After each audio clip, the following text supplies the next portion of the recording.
नमस्कार, मेरा नाम है डॉक्टर पुरु धवन और आज इस वीडियो में हम बात करने वाले हैं उन खानों के बारे में जो किसी भी पेशेंट को, किसी भी इंसान को नहीं खाना चाहिए। जब भी कोई पैरालिसिस का पेशेंट आता है, वो हमारे साथ बैठता है, तो अक्सर हम उससे बहुत सारे सवाल पूछते हैं, क्या खाते हो, क्या नहीं खाते हो, किस तरह का खाना खाया करते थे।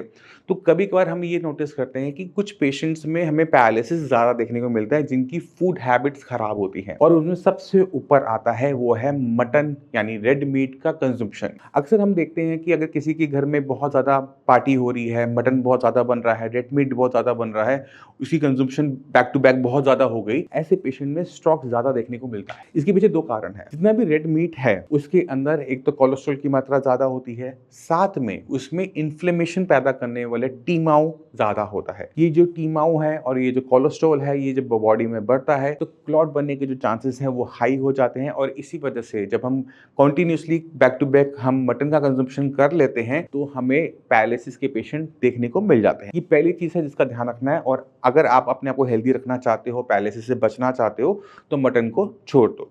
जिनको पैरालिसिस हो चुका है, एक बार सोच के देखो कि जब उनको पैरालिसिस हुआ था, उससे पहले उस हफ्ते में, उस महीने में उन्होंने कितनी बार इस चीज़ का सेवन किया। सिर्फ मटन के साथ-साथ और जितने भी हैवी यानी रेड मीट होता है, वो सारा का सारा खतरनाक होता है, चाहे वो पोर्क से आ रहा हो, चाहे वो बफ से आ रहा हो, ये पूरी तरह से बंद करना होता है। व्हाइट मीट एक ऐसी चीज़ है जिसको हम डेली बेसिस पे कंज्यूम कर सकते हैं। रेड मीट जो है महीने में 1 बार भी मुश्किल से खाओ, साल में 1-2 बार चलता है।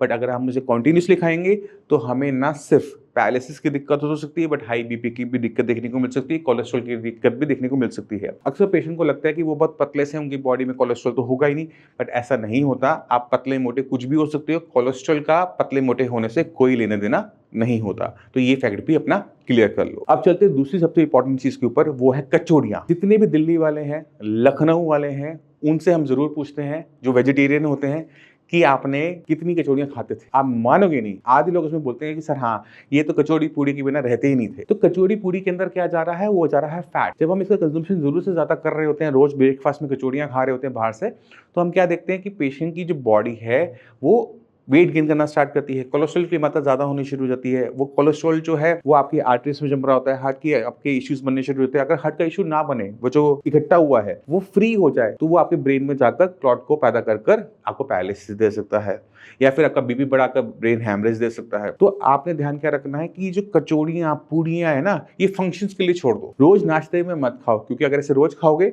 तो कोई ना कोई दिक्कत ज़रूर आएगी। ये कुछ ऐसी ऑब्जर्वेशन थी जो मैं चाहता था कि मैं आप लोगों को बताऊँ, क्योंकि ये जो ऑब्जर्वेशन है, ये हमने अपनी क्लिनिक में देखी है, अपने पेशेंट्स के साथ देखी है। क्योंकि जब पेशेंट आके हमें बताता है कि हाँ, मैंने ऐसा किया था, तो हमें समझ में आ जाता है कि ओके ठीक है, ये आप कोई दूसरा ना करे, तो हमें बताना चाहिए। तो उम्मीद करता हूँ इस वीडियो से काफ़ी कुछ समझ गए। जाने से पहले मैं चाहता हूँ कि आप कुछ पैरालिसिस पेशेंट से मिल के जाएँ, जिससे आपको बहुत क्लियर कट आइडिया हो जाए कि पैरालिसिस से क्या-क्या दिक्कतें होती हैं और उनसे किस तरह से निकला जाता है। पेशेंट्स मिलवाना चाहता हूँ जिनका प्रोफेशन उनके हाथ से था, मेकअप करना।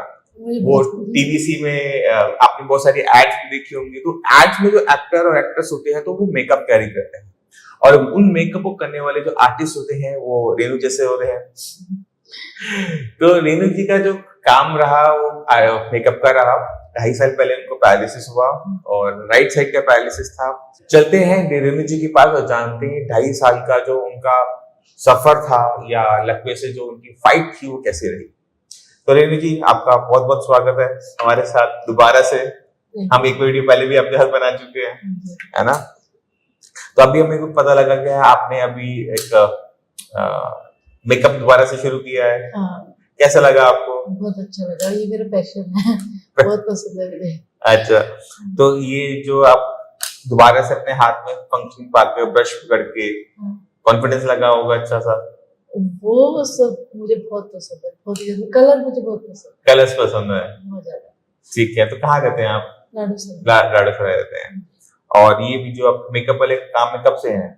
10 साल हो गए। 10 साल से आप मेकअप कर रहे थे। बॉम्बे करती थी, अभी दिल्ली में अच्छा काम मिलता है। अच्छा, पहले बॉम्बे में भी काफी दिन काम किया, तो सारी टीम बॉम्बे से ही आती है। अच्छा, टीम बॉम्बे से ही आती है। सारी टीम बॉम्बे से आती है, प्रोडक्शन दिल्ली का होता है, लोकेशन दिल्ली की होती है, बस टीम बॉम्बे से ही आती है। दिल्ली में होने वाले जितने शूट्स हैं, वो सारे के सारे आप। अच्छा, अब आपने मेकअप किया 3 साल बाद, कैसा लगा आपको? बहुत अच्छा लगा, मैं उस दिन बहुत खुश हुई थी, लेकिन 2 दिन तक उठ नहीं पाई बिस्तर से, थकावट इतनी हो जाती है। थकावट ज्यादा हो जाती है। तो कितनी देर खड़े रहना पड़ता है आपको मेकअप के लिए? एक लड़की के मेकअप में हेयर मेकअप दोनों 1 घंटे में हो जाते हैं। 1 घंटे में हो जाता हो है। जाता है। और आपको पहले कितना टाइम लगता था? अब थोड़ा सा टाइम लगा था, 1 घंटा भी नहीं लगा, शायद आधा पौना घंटा लगा था। पहले कितना लगता इतना था? ही लगता है, मेकअप में टाइम लगता है सेट होने में। मेकअप में टाइम लगता था, टाइम उतना ही लगा टाइम उतना ही लगा। और बस थकावट ज्यादा हो गई। ये है कि बैठने से स्टेमिना खत्म हो गया ना, पहले ये मेकअप वाला काम रोज करते थे। पहले तो मैं 10-10 मेकअप एक साथ करती थी। हाँ, अब वो स्टेमिना चला गया ना, अब स्टेमिना दोबारा से बिल्डअप करना पड़ेगा। वही स्टेमिना की प्रॉब्लम। अब लोड नहीं लेना है एकदम खूब सारा, धीरे धीरे लोड बढ़ाना है, ठीक अभी है? थोड़ा रेस्ट पे हूँ, थोड़े दिन बाद देखूंगी। अभी तो 2 घंटे को जिद करने लग गया कि आप आ जाओ, इमरजेंसी मुझे कोई मिल नहीं रही है। मैंने कहा घर पे तो थोड़ा आओ तो सही, कुछ मैं हेल्प कर दूंगा।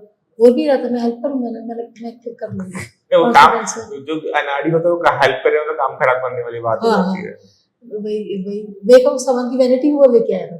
अच्छा। मेरे को सिर्फ हेयर की 1-2 चीज लेके जानी पड़ी थी। हाँ। बोला आपको और 1-2 मतलब मशीन ले आओ, बस हाँ। आप आ जाओ और मैं आपकी हेल्प कर दूंगा। बस मेरा काम बनवा दो, मेरा काम बिगड़ जाएगा। अच्छा, तो अभी भी शूट बहुत क्या, सारे- किस चीज का शूट था? ये स्टिल फोटोग्राफी। 4 टी-शर्ट थी, 2 लड़के थे बदले, 2 लड़की ने खत्म। अच्छा। हाँ, जैसे पूरा दिन का होता है तो 2,500-3 हजार रुपये मिलते हैं। तो बोला कि कोई नहीं, 2 घंटे के 1500 दे दूंगा, आप आ जाओ बस। अच्छा। तो फिर मैं चली गई। मैंने कहा चलो किसी का काम बिगड़ रहा है तो बना के आ जाऊँ, थोड़ा सा थोड़ा हिम्मत करके चली गई। ये मेरा पैशन है। कॉन्फिडेंस आ जाता है ना, हाँ। जब आपने खुद अपने हाथ से कर लिया और वो वाला काम कर लिया जो आपको पसंद है। बहुत पसंद है अच्छी बात है। खाना बनाना, और ये तो मेरा बहुत शौक है। खाने में क्या बनाते हो? सब कुछ, कोई चीज, बस चिकन छोड़ के कुछ भी। चिकन छोड़ के? हाँ, चिकन कभी बनाया नहीं। और चिकन तो आपको खाना चाहिए, चिकन फिश तो आपको खानी चाहिए। घर पे अलाउड नहीं है। वैसे खा लोगे? हाँ, मरता क्या नहीं करता। ठीक होने के लिए सब करूंगी। तो ये जब आपको पैरालिसिस हुआ था तो उस टाइम में आप क्या कर रहे थे? कब हुआ था, मतलब कैसे हुआ था, कुछ बता सकते हो? हाँ, मेरा यही था, शूट पे थी उस दिन। मेकअप का काम करते थे? हाँ। तो ये आपको सोते सोते हुआ था, सुबह उठा देखा कि ये दिक्कत हो गई, या नहीं, वीकनेस आनी शुरू हुई थी? मैं मेकअप हो चुका था मोस्टली, जैसे शूट मेरा था उस दिन, शूट छोड़ के। और वो बोली कि मेरे को, मुझे नहीं पता, आज तू आ। मैंने कहा मैं मेकअप शूट पे हूँ, मैं नहीं आ सकती। बोली कोई बात नहीं, वहाँ तो अपनी टीम छोड़ के तो मेरा मेकअप करने आ जा, शादी है घर पे। और तूने बोला था तू आएगी, आज मुझे जाना पड़ा। फिर मैं वहाँ गई, उसका मेकअप किया था मैंने, हेयर करने लगी ना, अब मेरा ये वाला पैर, अब मुझे ऐसा लगा जैसे कि है ही नहीं। मैं मार रही जोर से पैर को। हाँ। और अचानक से पहले पैर हुआ, फिर ये हाथ हुआ, और फिर मैं बैठती चली गई। फिर मेरी आवाज वगैरह सब चली गई। अच्छा, ऐसे आया पूरा सुन हो गया था? पूरा फुल सुन हो गया था, काम करना बंद कर दिया? बिल्कुल काम करना, आवाज सब चली गई। और फिर वहां पे लोग फिर वो कहा? अकेली थी, वही उसने, मैंने उसको कहा मैं किसी डॉक्टर को बुला दे, मुझे कुछ हो गया है। तो बोली नहीं, तुझे ना गैस बन गई है, और गर्म पानी देती रही 10 बजे। अच्छा। और हस्बैंड वाइफ ने डिसाइड किया कि इसको इसके घर भेज देते हैं। तो मैं द्वारका में थी, द्वारका में से मेरे को बेटे को बुला के आधे रास्ते पार्सल कर दिया, ये नहीं कि डॉक्टर के पास ले जाए मुझे। फिर वहाँ आई तो जेठानी बोली डॉक्टर के पास हम ले जाएंगे, इसको हम लेके जाएंगे वहाँ आयुर्वेदिक दिखाने के लिए। तो यूपी में रात को 2 बजे पहुंची मैं, 8 बजे मुझे पैरालाइज आया, रात को 2 बजे मुझे। तो पहले 4 घंटे बर्बाद कर दिए? हाँ, वैद्य के पास लेके गए मुझे। अच्छा। और वैद्य ने कुछ दवाई दी, उससे थोड़ा सा सुबह थोड़ी थोड़ी आवाज आई, और 1 हफ्ते तक मेरी उंगली तक नहीं हुई कुछ भी। अच्छा। उसके बाद फिर उन्होंने मालिश वाली लगवाई कोई, तो थोड़ी थोड़ी उंगली हिलने लगी। बोला बीपी चेक करो, तीसरे दिन बोले बीपी चेक किया तो 280 था मेरा।